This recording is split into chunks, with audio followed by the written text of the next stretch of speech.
So guys, we got weightlifting Thursdays here. What we do a lot is spend time on technique, on snatching, cleans, jerks. I like to introduce a lot of complexes, touch and go reps, power, full lifts, halting lifts. I like to just introduce a lot of different varieties of complexes just so people can get different feels, different positions. But there's a lot more to weightlifting than just weightlifting and learning technique. I feel like accessory work, a lot of plyos, a lot of course, mobility drills play key roles in the weightlifting programs. So what we do a lot here is, yeah, we weightlift, but I feel like the best way to get stronger is a lot of dumbbell complexes, like jab rig dumbbell complexes. We do a lot of that. We do a lot of med ball tossing, high box jumps, and sprints. So a couple of examples I can show you right now. Let's see here, we got a med ball. I think I got a med ball right here.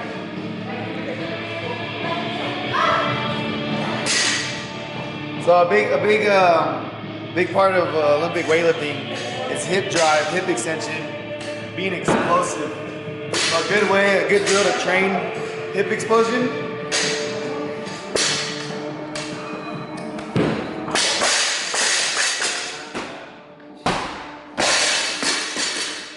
Really setting up almost as if you're setting up on a clean or a snatch on the floor. Putting our body in the same position, driving through the heels this way. Training that hip explosion. Full position here, hip drive, launching the ball as hard as you can. That's one drill I like to implement in some of our strength training programs. If you're outdoors on a grass field, you can do it with a kettlebell. Throw a kettlebell behind your back as far as you can. How many reps would you do at a time?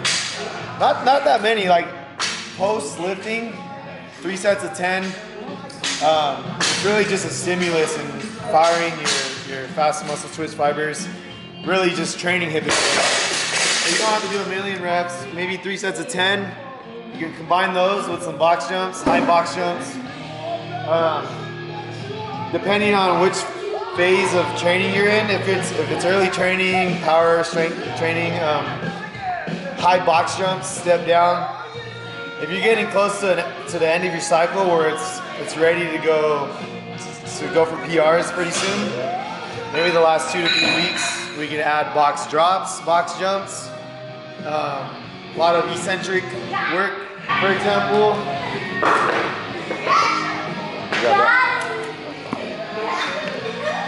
I got this from sprinters training.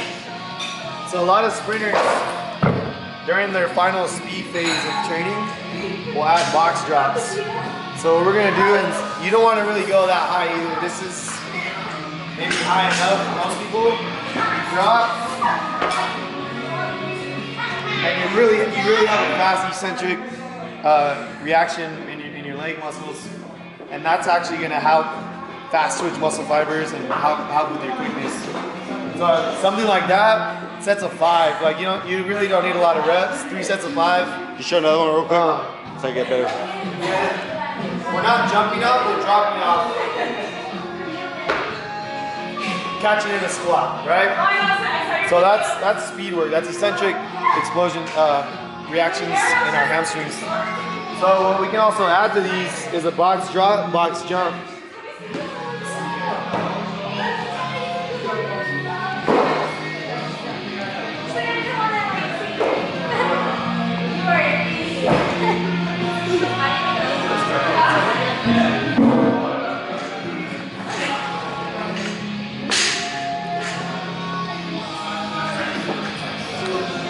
You can also add a box drop, box jump, which is going to be, it's a plyometric.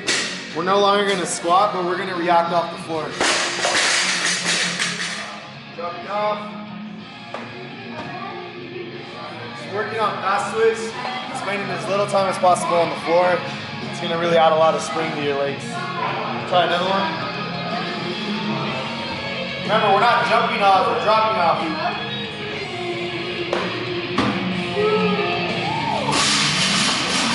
So, I mean, drills like that, you don't need a lot of reps. It's more of a stimulus and a drill to help train really fast reactions with your body. So those are a couple drills I took from my track and field background. When I was a jumper and a sprinter, just everything was really short and explosive. We would do all this stuff post weight training. So we would weight train, we would add drills like this after the fact to help tie together everything we're trying to work for. So depending, a lot of people phase their training differently. The high box jumps with a step down would be early phase training, strength and power phase. And then as we're getting towards the end of our cycle, you really want to just have everything very, very reactive, very explosive. That's when you're going to add the box drops. We can also add weights to these box drops, and I'll show you.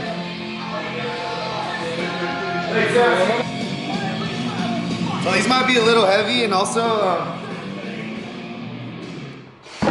you're going to want to do these on like grass or something pretty soft, but I'll show you guys here. Again, I'm taking all this stuff from a sprinter's training program.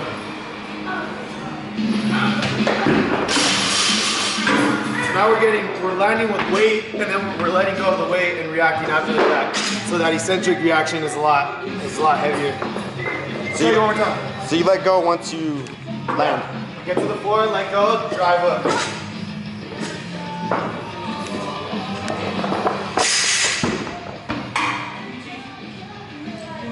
Like I said, it's really high impact.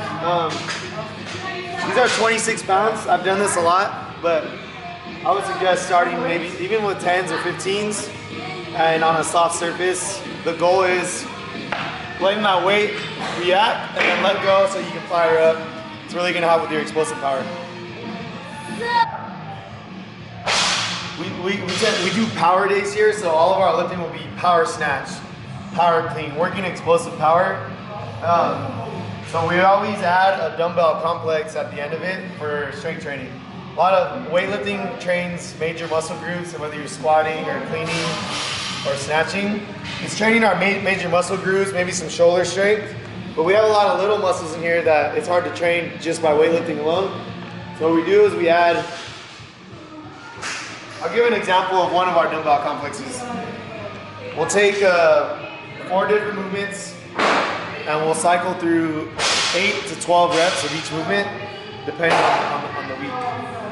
So this is an example of one of them. We mix it up a lot, but we'll go 10 RDLs.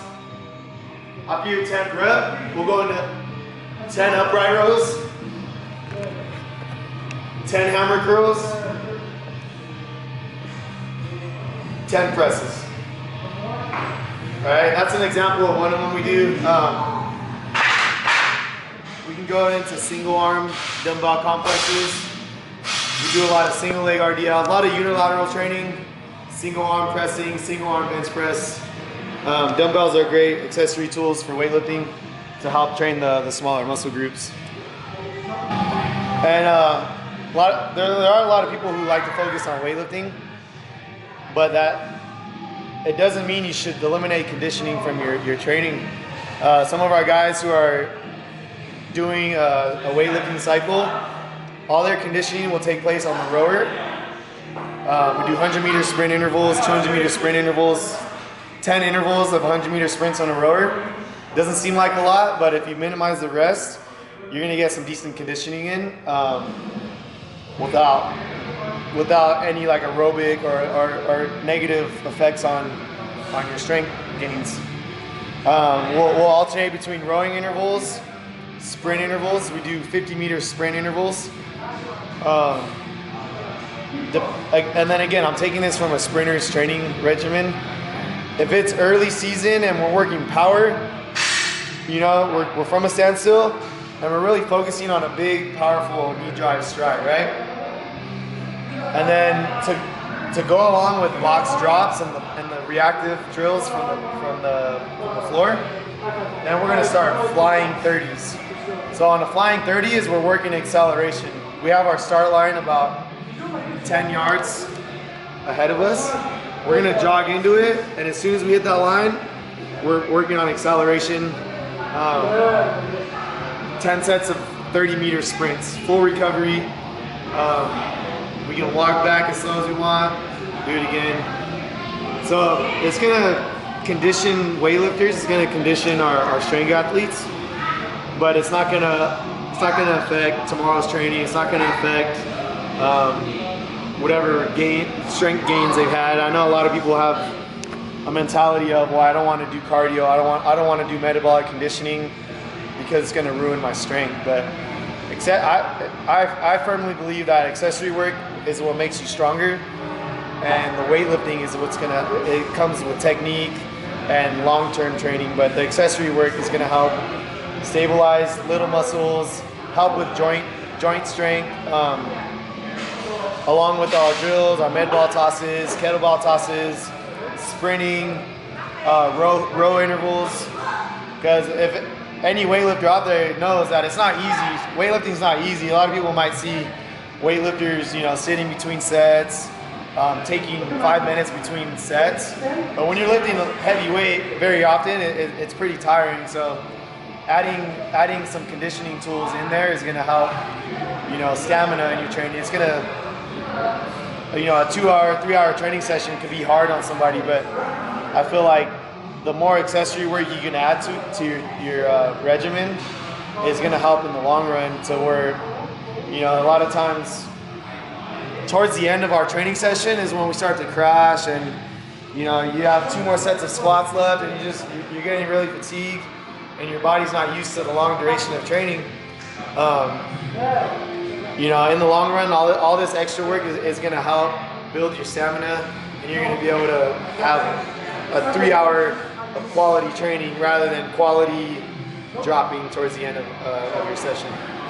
So try some of these drills. Like I said, I've taken these drills from a sprinting coach. I was a collegiate track and field coach 1 year. I learned a lot from the coach. He developed many national level decathletes, heptathletes, sprinters, hurdlers, and I really used to pick her brain a lot. And my coaches from the past, I used to pick their brain a lot, and I did my studies and my research on sprinter training, power training, and we implement that a lot here. People get explosive. Weightlifting is a portion of our training. The accessory work is the other portion of our training, and it all goes hand in hand. So try some of those drills out. Boom.